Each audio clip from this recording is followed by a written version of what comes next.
Ladies and gentlemen, welcome back to the channel, and today I have some incredibly good news for you guys. So as everyone is well aware, Call of Duty Modern Warfare was officially revealed today, and with it, they're going to be reimagining the Modern Warfare universe. As of right now, details regarding the multiplayer are pretty scarce, but today we got to learn a lot about the business model and how the business model is going to affect the multiplayer.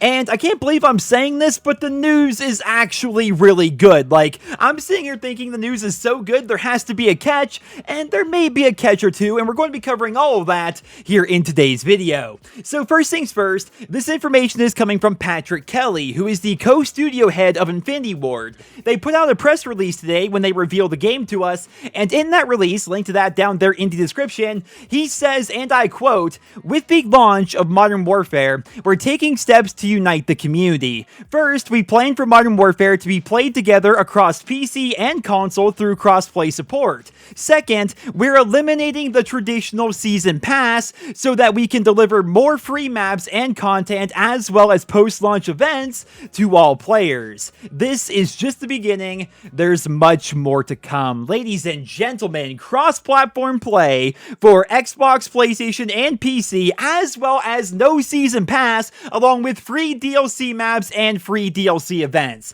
How incredible is that? That's what we've been asking for freaking ever here in the Call of Duty franchise, and apparently they're going to be doing it with Modern Warfare. But you may be thinking, what's the catch, right? There's always a catch when it comes to Activision. There always has to be a catch somehow, and there are two potential catches with this. Number one, the official PlayStation YouTube channel uploaded the trailer today, and at the end of their trailer, we heard those infamous words. "Play new content first on PS4. It looks like the exclusivity deal is still going to be in place. Sony will still have access to DLC first, even though that DLC is going to be free, and even though there's going to be cross-platform, like, that's really weird. So for those 7 days, will PS4 fans only play against other PS4 fans until Xbox and PC fans then get the DLC? Like, that's very convoluted and very strange, but the exclusivity deal is going to remain, and also, it's looking like COD points are going to be coming back, which is definitely cause for concern, and we know this because 5 different editions of the game so far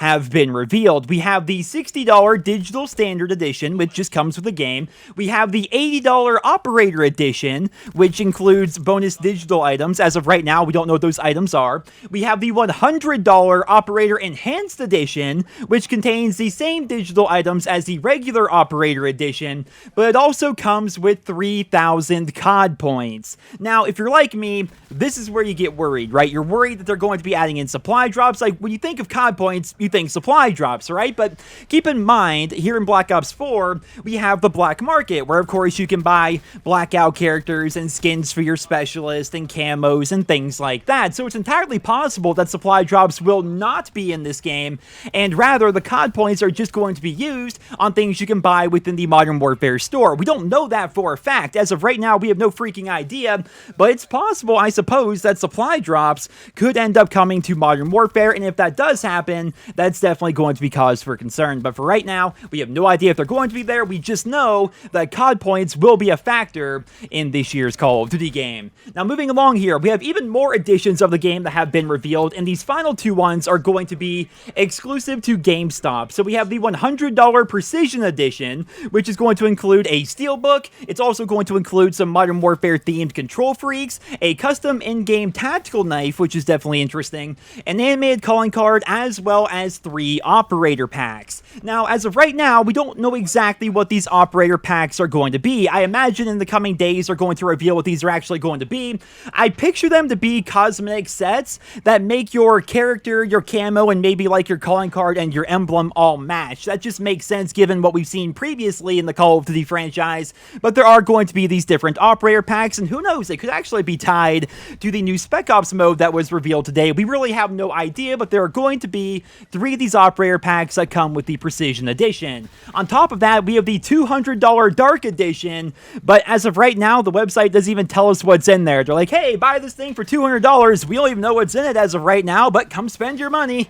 But yeah, there you have it. Those are going to be the 5 different editions of the game that we are aware of right now, and ladies ladies and gentlemen, just once again, going full circle here, I am incredibly excited to hear about the business model changes that they're introducing with this game. We've talked about so many times over the years what Call of Duty needs to do, how they need to change things, how the business model typically takes away from the game as compared to adding to the game, and apparently they're going to be changing it up this year, which is really good news. But at the same time, I'm also concerned about the wording that they used in the press release, because they specifically said that they're not going to have a traditional season pass. So does that mean a non-traditional season pass could somehow appear?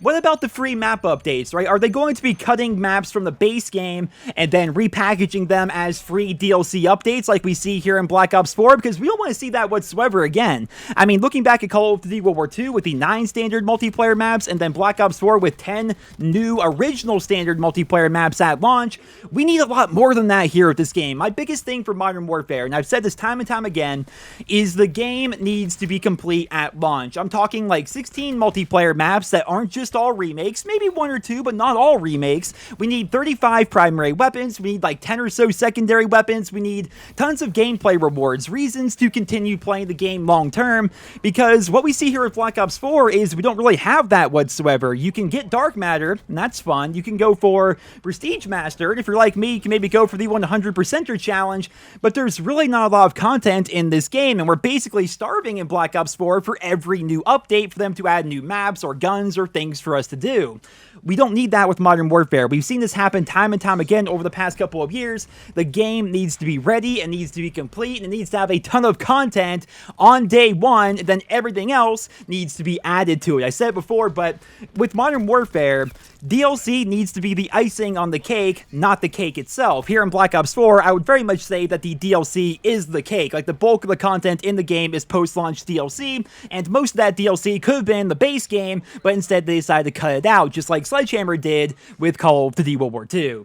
Here's to hoping that Infinity Ward has their ducks in a row. Here's to hoping that they actually have a complete game for us. But ladies and gentlemen, so far, based on what we've learned, this appears to be a pretty awesome game. I mean, looking back at what we saw last year with Black Ops 4, people were excited about it, but it definitely had a lot of backlash. Here with Modern Warfare, I'm not seeing a ton of backlash, right? It's looking to be a very awesome game. People are excited about it. They can't wait to go back to boots on the ground and classic modern combat in the modern day. It's weird saying, like, we're going back to modern, but that's what we're doing here, right? We're having modern weapons and modern themes and modern locations, and it's gonna be fun, man. The game itself has me sold on the premise alone, but the big question is, will they deliver on the content? That's always the big question now in the Call of Duty franchise. Back in the day, it wasn't a question. Back in the day, we had 15 to 16 maps and 30 primary weapons and all sorts of crazy stuff every single year.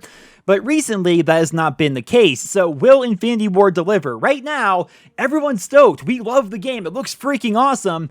But will they be able to deliver? I suppose we're going to have to wait for the E3 presentation and the multiplayer reveal and the Spec Ops reveal. And we're going to learn more about the campaign later on, I'm sure. And as always, I will keep you guys posted every step of the way. But I'm cautiously optimistic because the game looks good right now. But we could have a repeat of Black Ops 4. Let's not forget how we were excited for Black Ops 4. It was going to be the biggest Call of Duty game ever. It's going to be a 3-year game with more content than ever before. Look how that played out, right? Not to mention, Call of Duty 2020, as we've discussed recently, was scrapped essentially, and Treyarch was put in charge, which means they're pushing forward their game 1 year, which means Infinity Ward's next game, the game after this one, is going to be pushed forward 1 more year, and I have to wonder, how is that going to affect the post-launch content for this game? Right now, we have so many freaking questions, and not a whole lot of answers, but today we did get a couple of answers. We got to see the game itself, and we got to learn a lot about the business practices. Let me know down there in the comments, what do you guys think of everything that we've learned today? What are your impressions of the game so far? What do you think of PS4 still having the exclusivity, while also at the same time being part of cross-platform, where every console and PC is going to be able to play together? What do you think of the Season Pass? What do you think about COD Points making a return? Leave all your thoughts and feedback down there in the comments. But ladies and gentlemen, as always, once again, I'll keep you posted with more details as they become available. But for right now, that's all I have for you guys here in this video. I hope you enjoyed it. If you did, please drop me a rating. Thank you guys all so much for listening, and I hope you guys all have a wonderful day.